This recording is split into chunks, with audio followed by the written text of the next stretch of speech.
I renounced my chance at a faculty position, opting instead for a cycling journey to Lhasa.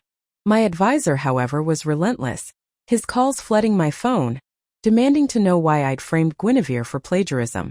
In my past life, Guinevere and I had vied for the same faculty spot. Our advisor had declared that whoever published a paper first would get the position. I'd buried myself in the lab, working day and night. Guinevere submitted a paper first, identical to mine. I was branded a plagiarist, a pariah. I tried to explain, but our advisor, with one pronouncement, sealed my fate. I had copied Guinevere's work. My roommate had then accused me of stealing her scholarship opportunities with my plagiarized papers during my doctoral studies. She poisoned me with paraquat. Now, I've woken up to find myself back on the day I was granted the chance to secure that same faculty position. The job market is so competitive. This position is the university's offering to our research group. You and Guinevere are graduating this year. It's only fair that you compete. Whoever publishes in a top-tier journal first gets the job. Our advisor, holding a freshly brewed coffee, spoke with an air of righteousness. He patted my shoulder, pulling me out of my painful reverie. He beamed at me, his eyes questioning my agreement. Before I could speak, he hurried to add, "Since neither of you have objections, then this method will be in place starting today. For fairness' sake, I'll oversee it." In my past life, my advisor had been kind to me, mentoring me in research, helping me in life, a father figure. Yet, in the end, he was the one who pushed me into the abyss. I adjusted my thick glasses on the bridge of my nose, the pressure of the nose pads reminding me that this was not a dream. I was alive again. My advisor left me in my stunned silence, and beckoned Guinevere to follow, saying he would guide her in her paper. In the past life, Guinevere seemed distant from our advisor. She rarely sought his counsel. It was unthinkable that they might have some hidden connection. But I never suspected Guinevere was his illegitimate daughter from his hometown. Back at the dormitory, my roommate, Winifred, hearing the news, said while devouring a pack of spicy duck necks, "That Junior, she's totally incompetent. She can't possibly compete with you. What sort of academic trash can a third-year master's student produce? Unlike you, an 8-year PhD student, who has published so many papers." Her meal companion, Beatrice, chimed in, "Your advisor is so good to you. He really likes you, his only PhD student. He probably just wants to make it seem fair to outsiders. It's all for show. When you get the job, remember to take us out for a meal." Seeing their confident faces, a sense of unease gripped me. My family had business holdings. I didn't need the faculty position, but my parents didn't want me working hard in commerce. They wanted me to secure a job at the university. In my previous life, after accusations of plagiarism surfaced, I had tried to explain. But my advisor, in his own words, had declared that it was indeed me who plagiarized Guinevere, branding me with shame. All my academic achievements over the past 8 years were invalidated. My master's degree was revoked, and Winifred poisoned me. Winifred believed that I had always stolen her scholarship opportunities with plagiarized papers. She had forced me to drink paraquat. The memory of that gut-wrenching pain still sent shivers down my spine. Guinevere, a quiet third-year master's student, was well-liked and had many friends, rarely competing with anyone. In contrast, I was seen as a privileged high achiever, with a good background, strong abilities, and a love for relentless competition. I thought our advisor's proposal for a competition was simply a procedural move to appease the outside world. I'd locked myself in the lab, working tirelessly day and night, guarding the equipment. When I'd finished the last word of my paper and sent it to the journal's email, I received a rejection notification, along with a declaration to the university that I was a plagiarist. How could that be? No one in the academic field had ever researched this area before. Who could I have plagiarized? I wrote to the editorial board, only to learn that Guinevere had submitted a paper 2 hours prior, one word for word with my own. The hard work of my research was now hers. Meanwhile, she was busy with her graduation trip.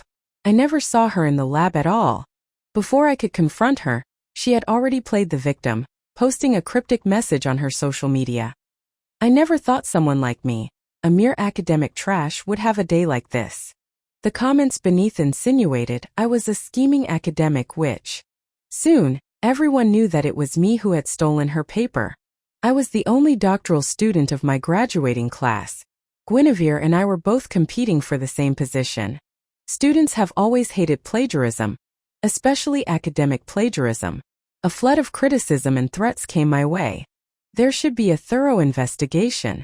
Who knows if her earlier achievements are also copied? So PhDs are that easy to get. Just plagiarize enough. If she gets a faculty position, what would she teach her students? How to plagiarize. In their words, 8 years of my hard work were invalidated. I looked at the lab, the flasks and beakers, and the equipment running day and night. Had a security camera in the lab enabled this to happen? If I don't work in the lab this time, then I should be safe. I quickly called my father, asking him to rent me a lab at another university. This time away from the school. How could Guinevere steal my work? I made an excuse that I had a family matter, asking for a leave of absence from my advisor. As he signed the leave form, he asked about the progress on my paper. I mumbled some nonsense to brush him off. In my past life, he had accused me of plagiarism without any investigation, making me believe that he was more complex than he appeared. Even though he treated me very well, giving me red envelopes during holidays and introducing me to potential partners, it felt as if he was wearing a mask. He had another face that no one knew about. His proposal of fair competition between me and Guinevere, and his insistence that the dean guide our work, all seemed fair. But in reality, it only provided him the opportunity to frame me. He was the sole keeper of the lab keys. Borrowing the lab required strict registration procedures. What was the weak point? I just couldn't figure it out. I pushed my heavy glasses up the bridge of my nose again. This time, I'll do my experiments outside of the school. That way, Guinevere will have no way of stealing my work. This faculty position was meant for me. This time I would secure it. Back home, I put away everything I had brought from the university. Afraid of being bugged, I bought a new cell phone, installed anti-bugging software, and acquired a new electronic scanner. Before entering the lab, I would lock my cell phone in a safe and scan every item I carried inside, leaving no suspicious detail unchecked. I immersed myself in my experiments, not daring to relax for a second. After getting my first critical data set, I left the lab to unwind. I pulled out my cell phone and saw Guinevere's social media posts. She had posted her graduation trip itinerary. Someone had asked her if she wasn't worried about her paper. She had replied, "I finished my experiment last night, getting my first critical data point." My heart skipped a beat. Was she that strong? I had just gotten my data, and she had already gotten it last night? Refreshed the page, and there she had posted her experimental steps identical to mine. Where was the leak this time? I looked at her steps again and again. They were exactly like mine. Fine, I'll change my topic. Surely we won't have another collision then. Acting immediately, I used the lab computer to define the general direction of my experiments. I firmed up all the steps. All in all, 11 pages of content. After completing my preparations, I stepped out of the lab. The sky above was full of stars. Winifred called, saying, "Your junior changed topics. Look at her social media." Ignoring my exhaustion, I opened my social media page. Her mouse cursor was on the 11th page. Her post said, "I thought that the topic from this morning wasn't innovative enough, so I came up with a new idea on the road. Finally, I've confirmed the overall direction." I couldn't see the content, but the page number, font size, and even the word count were the same as mine. Where was the problem? Last time, before I received a response from the journal editors, the school had already spread the news of my plagiarism. Guinevere had questioned why I had stolen her achievements on the school bulletin board. My advisor had urged me to confess to plagiarism, saying that even if I lost the position, he would find a way to make me a counselor at the school. After my refusal, Guinevere had cornered me in the lab, publicly demanding why I had resorted to such underhanded methods after agreeing to fair competition. My classmates who were with her were very agitated and shouted at me, "You're not strong enough. Is it hard to admit defeat? Must you plagiarize others? And she's a PhD student. The school must conduct a thorough investigation. Who knows how she got her degree? We must cancel her degree. We can't let plagiarizers get their degrees so easily." I didn't understand why Guinevere had to escalate the matter. I disclosed my entire experimental process and the data, only to find out that Guinevere's was exactly the same. What's more, the time on her lab equipment was 2 hours earlier than mine. The school had convened a committee to investigate the plagiarism. The dean was the head of the committee. Teachers from the department personally investigated my experiments and Guinevere's.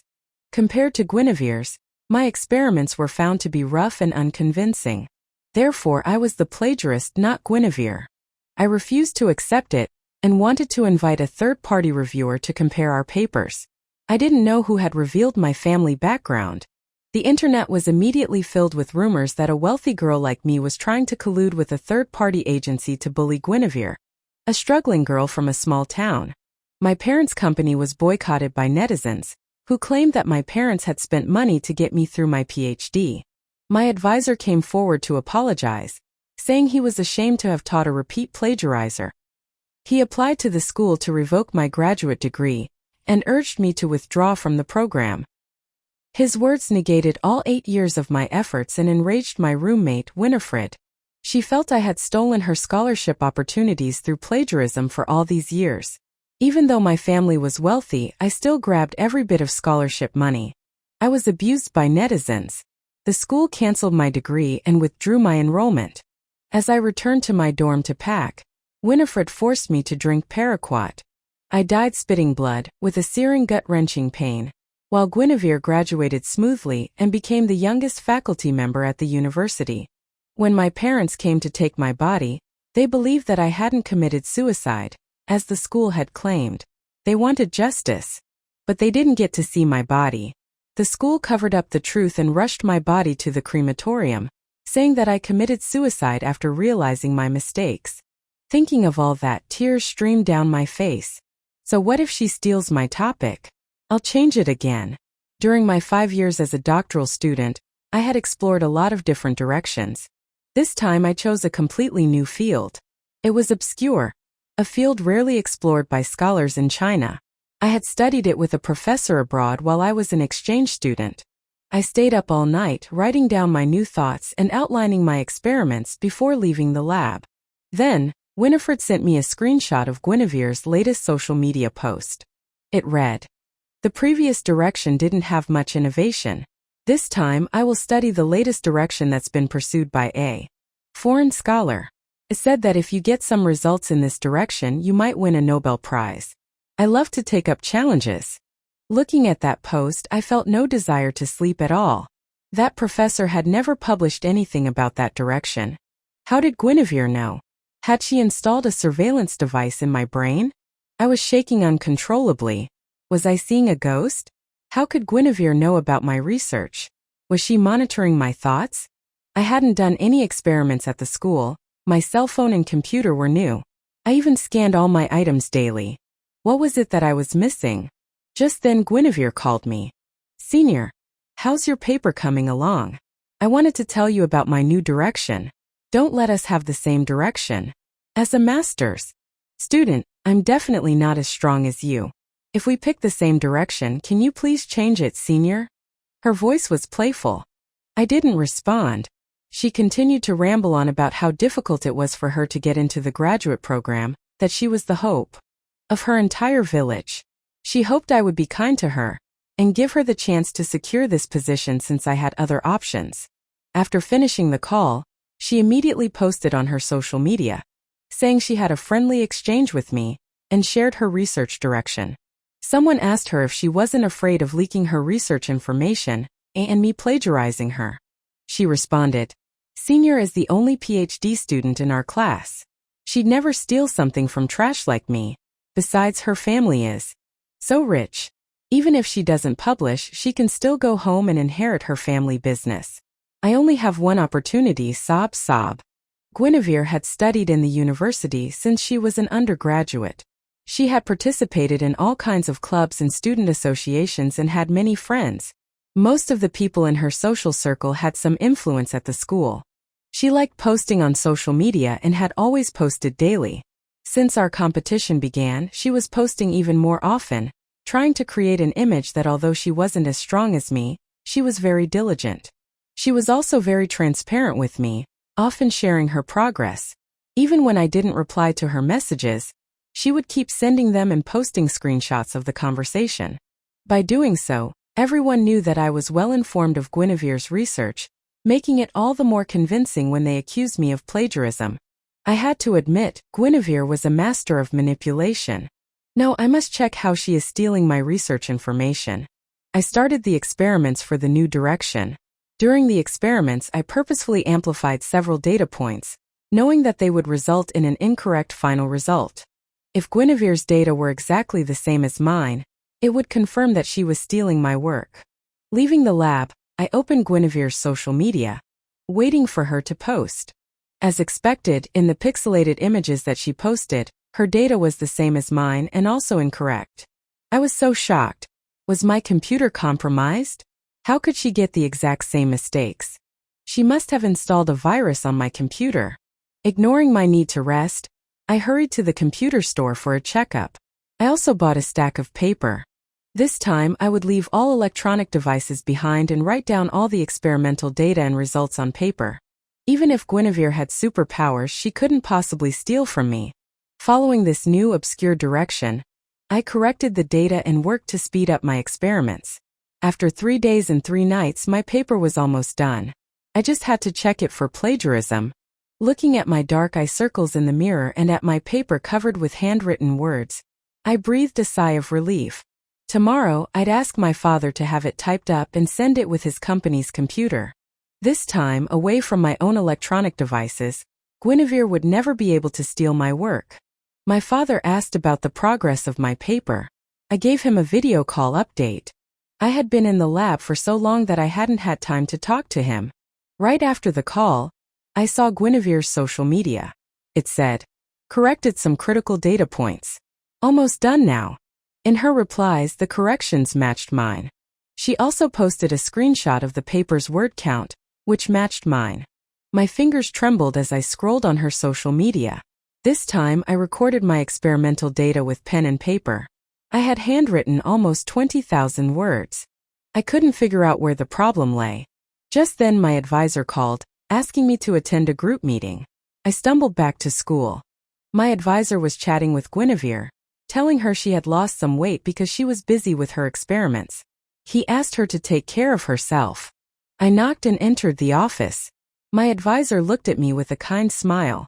"Cordelia, how's your paper coming along?" he asked.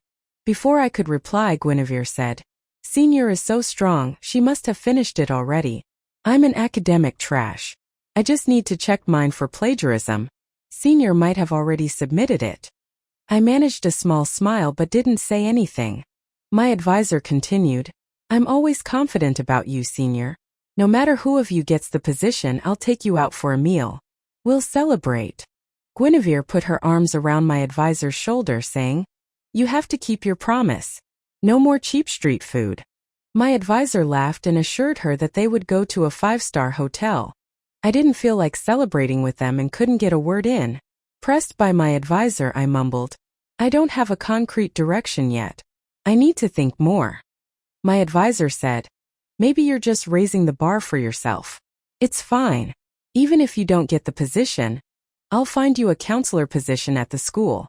Looking at their smiling faces, I wondered if the problem lay with me. Was I suffering from a mental disorder, and I was copying Guinevere's work without knowing it? I couldn't stay in the office. I said goodbye to my advisor and rose to leave. Guinevere wanted to go out with me. As she opened the door, she intentionally bumped into my shoulder. The draft paper fell to the floor. I crouched down to pick it up. Guinevere stepped on one. Looking at it, she cried, "Senior, why are you plagiarizing my paper?" I wanted to explain but couldn't utter a word. I had been caught in the act. My advisor took the rest of the papers from my hand and looked at them carefully. He then opened Guinevere's laptop and carefully compared the two. He said, heartbroken, "Cordelia, do you have to resort to this just to get a faculty position?" Guinevere quickly submitted her paper, and then she turned around to blame me. "Senior, how could you copy my paper? I worked through several sleepless nights to get these results. I'm not even going to check it for plagiarism. I'll submit it to the journal right away. Professor, you must help me. On the first day I entered this group, you told us that academic work must be honest, and Senior is plagiarizing my paper. My advisor slammed his thermos hard on the table, his face red with rage. I don't have students like her. Without conducting any investigation, the blame had landed squarely on me. I grabbed the stack of papers in my advisor's hands and pointed at Guinevere. I didn't plagiarize. This is my handwritten work. You are the plagiarist, Guinevere. Guinevere looked at me terrified. Senior, don't make false accusations. My work was done in the lab. My lab usage records are there for everyone to see. How about you? Where did your work come from? I haven't seen you in the lab for so many days. Guinevere looked at me with a proud smile. She handed the lab's checkout record to my advisor and said, Senior hasn't stepped inside the lab for all these days.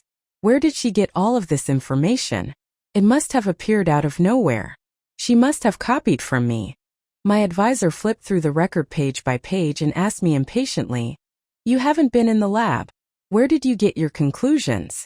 I mumbled, I did my experiments in a lab at another school. This is the usage record. I pulled up the video of me working at that other school and showed it to my advisor. Guinevere quickly responded, Who knows what she was doing in that lab? Why would you have gone to a different school when we have a lab here? She must be up to something shady. She then looked tearfully at my advisor, asking him to help her. My advisor held his thermos tightly and said, Cordelia, if you admit to your mistake now, that you plagiarized Guinevere's work, I can still help you find a counselor position and get to stay at the school. But if you refuse, I can only report you to the school. I wanted to leave, but Guinevere moved in front of me, blocking my way. She grabbed me, trying to drag me to the dean's office. My advisor slammed the thermos again, making a loud noise. How dare you plagiarize? Aren't you ashamed? You've been in school for so many years. What have you learned? If you don't confess, I will report you to the dean myself. You might only be able to withdraw from school. Hearing the words, withdraw from school, I felt fear creeping in. In my previous life, I was also forced to withdraw and then poisoned. Was I going to experience the same fate even after working so hard this time? My advisor, on the verge of fainting, was pulled out of the office by Guinevere, and I was left in the office to think things over. Guinevere posted on her social media, What a shame, my dear advisor is about to pass out because of it. Sob, sob, how disgusting, you plagiarist, die. People immediately asked what was happening. She recounted everything that happened in the office. People immediately called for people to file a complaint to the dean and the school, trying to force me out. Many people wanted Guinevere to show the evidence so that they can report me. Just then I shook the office door and said to my advisor, I am giving up this opportunity. I want to take a leave of absence. A triumphant smile appeared on my advisor and Guinevere's faces. When I walked out of the office, my advisor was shredding my handwritten papers. He smiled at me saying, Why don't you take some time off? Once Guinevere's paper is published in a top-tier journal, we'll make sure she gets the position. Then we can talk to the department about finding you a counseling position. Guinevere then pulled my hand and said, Senior, a counselor position is great. You can do the student affairs and I can focus on teaching. We can work together. Looking at their smiling faces, they didn't look like they were trying to destroy me just 30 minutes ago. Before I reached my dorm, the news of me abandoning the position had already gone back to my dorm. Winifred called in a panic, asking, Cordelia, why did you cave in? This is not like you. Remember how persistent you were when we were fighting over the scholarship opportunity. I gave some vague replies. I'm graduating soon, I just want to travel. I don't want to waste my time on these unimportant things. Winifred didn't believe me. Did someone take over your body? You are a workaholic. How could you say all of this is unimportant? After hanging up Winifred's phone call, I didn't dare go back to the dorm. I was afraid she would poison me again. Going to Lhasa had always been my dream. I told my parents the situation, and they were supportive. In their opinion, as long as I was happy, it didn't matter if I got the position or not. I signed up for a cycling tour group and set off for Lhasa with a group of young people. Once I started the tour, I got along well with the young people in the group, free from the pressure of research. We sang and danced and talked about everything. I felt very happy. But at the first rest stop, Winifred sent me a post from the school's online bulletin board. She sent me a question mark. I didn't even have to look at it, I knew that Guinevere was behind it. She didn't want me to stay at the school as a counselor. She didn't want me to graduate smoothly either. The post described everything that had happened in the office. It also had a video of my confrontation with my advisor. The bulletin board was filled with criticism and abuse. How can someone with this attitude be a PhD? She must have spent all these years figuring out how to plagiarize. We can't let her be a counselor. She'll corrupt the students. Find everything about her, I want to report her. Guinevere was smart. She pixelated the video and changed the audio, but it didn't stop people from finding my information.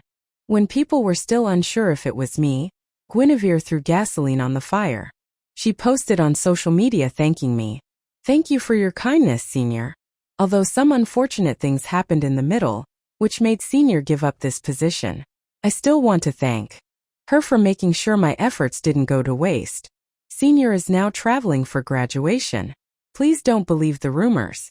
The journal's review process is almost finished. Please wish me good luck. This vague post immediately made me a suspect. All my information was posted on the bulletin board. Many people dug up all my papers from the past 8 years, trying to prove I was a repeat plagiarist. But they were mistaken. All my papers were based on solid research and would stand up to any scrutiny. The result of the paper review was about to be released, and the school invited review experts to come to the school. Guinevere felt that her advisor had pulled some strings, so it was a done deal. Because her research was forward-looking, the school started a live broadcast to attract attention, labeling it as the forefront of research towards a Nobel Prize. Because of my plagiarism accusations, people were paying close attention to Guinevere's paper and were curious about just how good it had to be for a doctoral student to resort to plagiarism.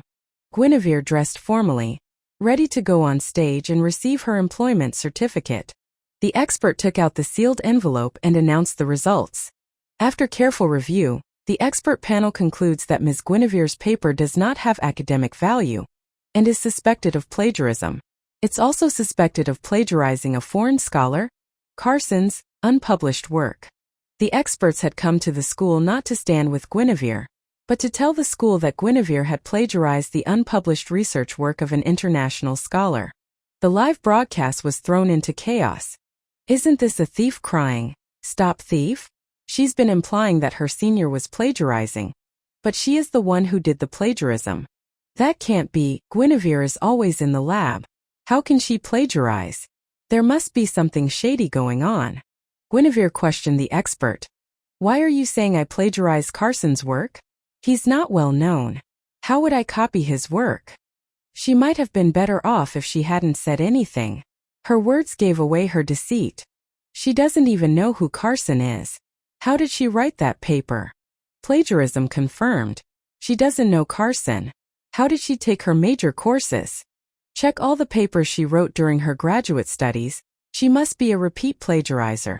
Looking at my advisor's red face, Guinevere said with a grin, I was just kidding, don't take it seriously. How could I not know who Carson is? The expert asked where she got her inspiration from and how she got the data, and if she could reproduce the critical steps. She could not provide any answers. Just then, some netizens stepped up. Not only did they discover that Guinevere's papers were published in low-quality journals and did not meet graduation standards, but they also dug up information implying she was her advisor's illegitimate daughter. Guinevere was enraged. She yelled, I'm not the author of this paper, it's my senior Cordelia. Once she said that, she knew she had said the wrong thing, and she looked at my advisor for help. The dean asked her, the paper wasn't yours but Cordelia's? Can you prove that the paper is Cordelia's? Guinevere stammered. Cordelia wrote the paper on paper. The papers are in the shredder at the advisor's office. If we piece it together, we'll see it's her paper. She was the one who plagiarized.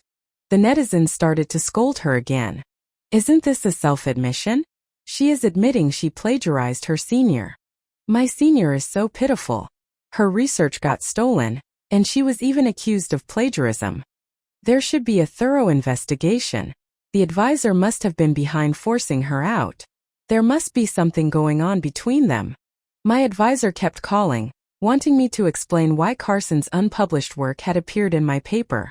As I was watching the live broadcast, I kept hanging up on his calls and then added his number to my blacklist.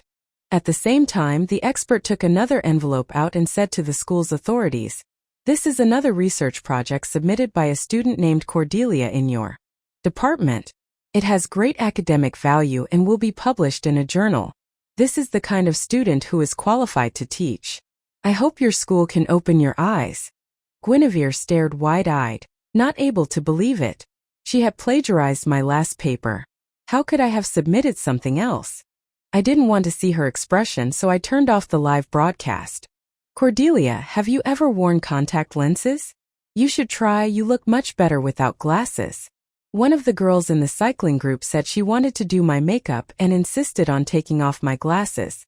She put the contact lenses on for me and handed me my glasses. I lost my grip and my glasses fell to the ground. A small black piece fell out. "That's odd. Your glasses are black. How did a black piece fall out?" The girl picked up the piece and examined it closely. She yelled, "This is a hidden camera and an expensive one." My heart skipped a beat. I finally knew why Guinevere had been stealing my information. I had suspected so many things, but I hadn't suspected my glasses. A while ago, Guinevere said she wanted to get glasses. She tried mine on and accidentally broke them. She had insisted on buying a new pair, and I thought we were just classmates, there was no need to be so petty. But she insisted. My advisor also said I shouldn't refuse Guinevere's kindness. It turned out they had been planning this from the beginning. Even when I changed my topic, Guinevere could get all my information through the hidden camera. With my advisor's help, her experiments were more sophisticated than mine. "Oh my God, who's spying on you, putting a camera on your glasses? I'm glad I found it." The girl in the cycling group looked at me with satisfaction. I was very short-sighted. I needed glasses for the experiments, and because my prescription was high, I couldn't wear contact lenses every day. That was why they had tampered with my glasses. I wrapped that chip-like thing carefully. That disgusting device had killed me in my past life. When I returned to school, my advisor begged me to issue a statement, trying to get me to help Guinevere and say that the plagiarism was a misunderstanding, and that I had submitted Guinevere's paper by mistake. Otherwise, she would not only be forced to withdraw from school, but also have her undergraduate degree revoked. I pushed his hand away and asked him, "If I were the plagiarist, would you help me?" My advisor was speechless. But for Guinevere, he kept pleading with me. When I returned to school, I reported the entire incident to the dean and handed over the hidden camera. With the evidence from the camera, my advisor couldn't deny it. He had condoned Guinevere's plagiarism and had a secret relationship with her. The school fired him and demanded that he apologize to me publicly on social media. After the school reviewed the documents, they discovered that Guinevere's undergraduate graduation paper had severe data falsification issues. Also, former graduate students came forward and said that my advisor had forced them to write papers for Guinevere. Guinevere's undergraduate degree was revoked, and she was forced to withdraw from the school. My advisor's wife found out he had hidden a daughter in his hometown, and she demanded a divorce. He was a Phoenix man, and had only reached his current position because of his wife's support. After losing his job and his wife, he became a disgrace to academia. No school was willing to hire him. After getting the faculty position, I took the place of my advisor and started as a junior lecturer. In every class, I made sure to inform the students about the severe consequences of academic dishonesty. The school launched a new course to research the algorithm of intelligent screening programs, which help short video platforms block inappropriate content. When I was demonstrating the program to the students, the program flagged one live broadcast. Upon closer inspection, I realized the girl in the broadcast looked familiar. It was Guinevere, who had been expelled. She hadn't found any good jobs, and she didn't want to work hard. She was only looking for an easy way out. She chose to step onto the path of illegal live broadcasting. Under my demonstration, Guinevere's live broadcast was quickly shut down. This time I had helped her once again, stopping her from going further down the wrong path. The end.